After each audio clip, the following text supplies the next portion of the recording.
jangan nipu, jangan tipu sana sini. Ada yang miliaran, Uchivo dia miliaran.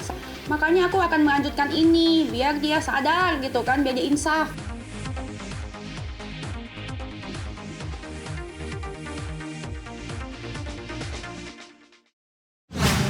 Hampir kena korban ya. Hampir kena korban. Sebenarnya udah jadi korban. Cuman untung aku punya foto-foto ngoceh-ngoceh. Untung bacot saya berguna ya. Jadinya ditransfer. Kemarin aku ke Bandung. Sekalian mau jenguk si Coco Cici anjing aku, kan lagi sekolah di situ. Nah, terus udah gitu aku sekalian aja aku ke Bandung kan, sekalian mau nanya langsung sama mamanya, sekalian mau jenguk. Nah, aku bawa bunga tuh ke Bandung tuh. Terus udah gitu aku pergi makan di rumah makan restoran yang akuin punya si Medina. Sekalian kan aku mukbang di situ. Nah, aku pikir kan kalau misalkan usahanya halal gitu ya nggak apa-apa, aku promoin aja sekalian kan, aku post di IG, aku post di TikTok, aku post di YouTube. Sampai sana ternyata katanya juga bukan punya dia. Gimana sih itu restoran? Sampai sana ternyata restorannya itu yang Sindang Po-nya itu, tapi restorannya enak banget. Kalau nggak ke Ciwidey, nggak ke Sindang Po-nya, rasanya nggak ke Ciwidey. Nah, terus udah gitu sampai sana ternyata restorannya itu punya istri dari omnya gitu aja di aku bingung deh gua sama hidup lo. Nah, terus udah gitu abis itu aku lanjut ke rumahnya yang dia bilang rumah gua mah megah nggak kayak lu kontrakan kan. Aku ke rumahnya tuh kan mau jenguk, iya kan niatnya mau jenguk, aku bawa bunga, ucapannya juga get well soon Medina gitu. Terus abis itu aku ke rumahnya tuh kosong. Rumahnya kosong, aku tanya satpam, Pak, penghuninya kemana? Oh, penghuninya udah 1 minggu nggak balik katanya. Oh, kemana ya Pak ya? Dengar sih katanya sakit.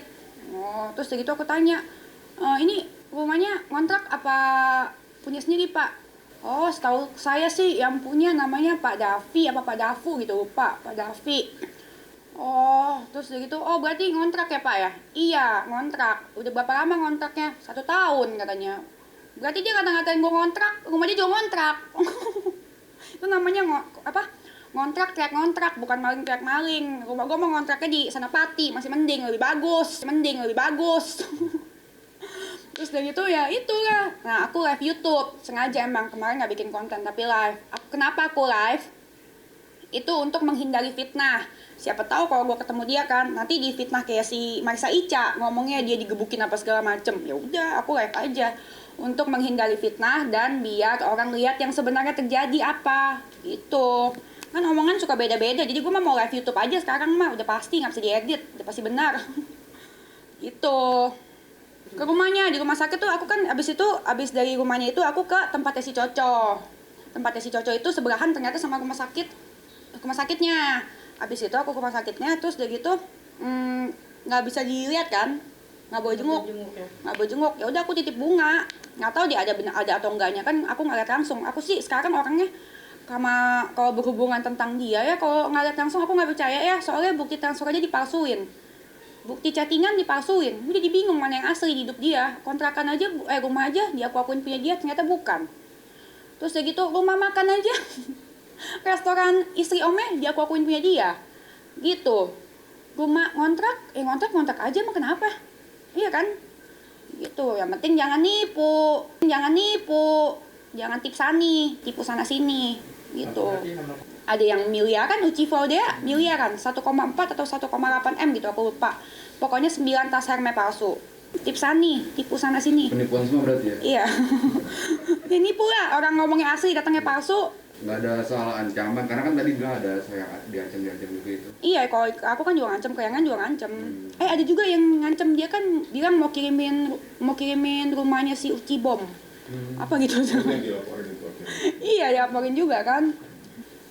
Nah, yang aku lakuin ini tuh bukan sebenarnya, justru aku kesana tuh ya kemarin tuh ya, aku tuh jadi kasihan loh sama dia loh. Kok ada ya orang kayak gini yang aku ngaku gitu. Nah, justru karena aku kasihan itu, makanya aku akan melanjutkan ini biar dia sadar gitu kan, biar dia insaf gitu, biar ada efek jeraknya.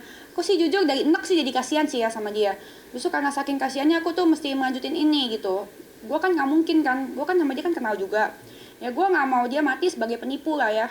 Jadi harusnya Ya bener dong mas, mati jadi penipu nggak enak loh mas, dosanya gede. Jadi biar dia ada efek jera, terus insaf dulu, bertobat dulu, baru mati gitu kan.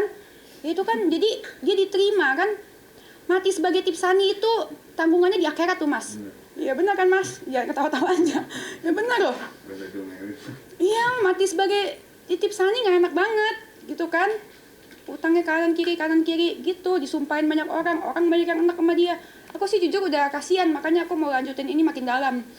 Oh iya, menurut saya sih dia sih nggak bisa ya menggunakan penyakit bipolar untuk lari dari hukum, karena bipolar nggak nipu mas. Marsyanda kan bipolar, tapi kan nggak nipu. Mungkin dia bipolar, mungkin dia stres. Tapi kan ini yang diakui penipuan kan kriminal, beda jauh sama ODGJ. ODGJ mah nggak kenapa-napa mas.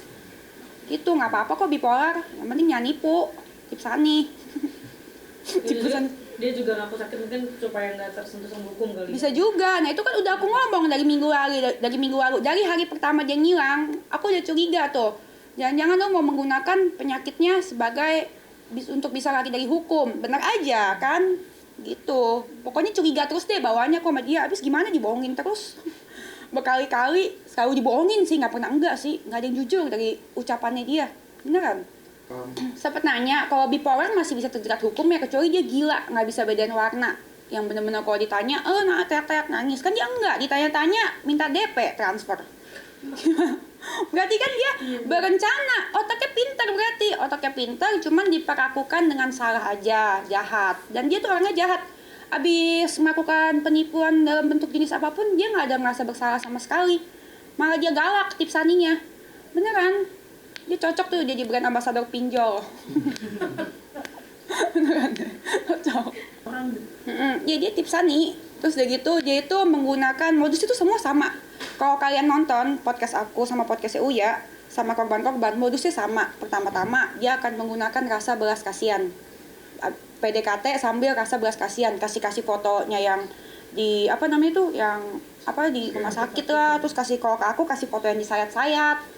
Saya terus segitu curhat. Abis itu kalau udah agak deket korbannya, mulai dia jualan entah mobil, entah tas, entah atau apapun itu. Nah abis itu modusnya cepet-cepet minta DP. Abis cepet-cepet minta DP, terus kalau DP-nya udah masuk, mau barangnya datang nggak sesuai, kita komplain, tutinya galak, si tipsaninya galak, udah galak. Terus segitu bawa brimob, nanti brimob gue kirimin duitnya, nanti gue balikin apa segala macem gitu. Kalau aku sih enek ya sebenarnya ya diancam kayak gitu ya, makin diancam aku sih makin sengajain. Iya kayak gitu. Siapa yang enak sih mbak, orang tadinya dari kasihan sama dia gitu. Terus ditambah lagi aku nggak enak, aku kan yang kenalin dia sama si Uya gitu. Jadi gara-gara awal-awalnya dia ngaku-ngaku lagi kenal sama si Uya. Terus aku bilang sama si Uya dong, Kak ini katanya kenal sama lu, apa segala macem. Ya udah, terus gitu ya kata Uya. Terus si Uya minta nomornya, dikasih. Langkah selanjutnya ya aku sih tetap akan ngelanjutin ini. Karena aku yakin yang aku lakuin ini kali ini benar. Dan benar-benar untuk ngebuka mata masyarakat. Kalau aku aja tadinya bisa ketipu, ya gimana yang lain. Aku aja kan aku tuh ketipu karena aku nggak tahu. Karena nggak ada yang keluar kayak aku, nggak ada yang ngebacot kayak aku di luar sana.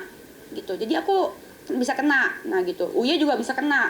Nah kalau sekarang kan aku udah keluar semua orang udah tahu ya. Jadi aku orang-orang udah nggak tahu, udah pada tahu. Jadi udah nggak ada korban lagi. Dan satu lagi juga kalau untuk keluarganya, pertama-tama aku nggak mau bahas keluarganya karena biar gimana pun juga pasti ibu ya. Aku sayang mama aku, nggak mau mama aku ikut campur kalau aku ada masalah. Tapi mamanya mau aku mau kasih statement satu, yang aku lakuin ini juga terbaik buat Medina sendiri. Gitu loh, terbaik buat anaknya. Karena dia harus dikasih efek jerak secepatnya, biar dia cepat sadar, cepat insaf, dan dia cepat berubah. Aku harap ya, aku nggak benci sama si Medinanya, aku enak sama sifat tipsaninya itu, sama sojagonya itu, beneran dia asli. Terus ya gitu, sama ya dia cepat insaf, cepat berubah. Ya aku nggak mau dia mati sebagai penipu, gitu aja. Gitu kan kasihan, tanggung jawabnya di akhirat loh. Kalau di sini kan lu masih hidup masih bisa minta maaf sama orang. Kemungkinan orang masih bisa maafin walaupun nggak banyak. Aku kan emang ada janjian sama itu pelatih anjing aku, si Coco sama si Cece. Emang dia di sekolah, emang aku harus jenguk. Nah terus kan harusnya kan sehari setelah konversi Bang Rasman, tapi nggak bisa karena aku ada syuting. Jadi akunya kemarin baru berangkat gitu. Terus udah gitu pas berangkat aku kesana tujuannya buat jenguk. Kan katanya sakit. Aku jenguk, terus kayak kan mamanya juga ada WA aku tapi nggak dibales. Karena aku tuh bawanya curiga aja, dia kan bohong terus. Bukti transfer dibikin palsu, chattingan bisa bikin sendiri, bikin palsu. Ya pokoknya semua hidup dia penuh dengan kepalsuan, sama kayak rumahnya. Ngatain aku ngontrak, ternyata rumahnya ngontrak juga pas kesana. Gitu, ngontrak tiap ngontrak mbak, bukan maling tiap maling lagi sekarang.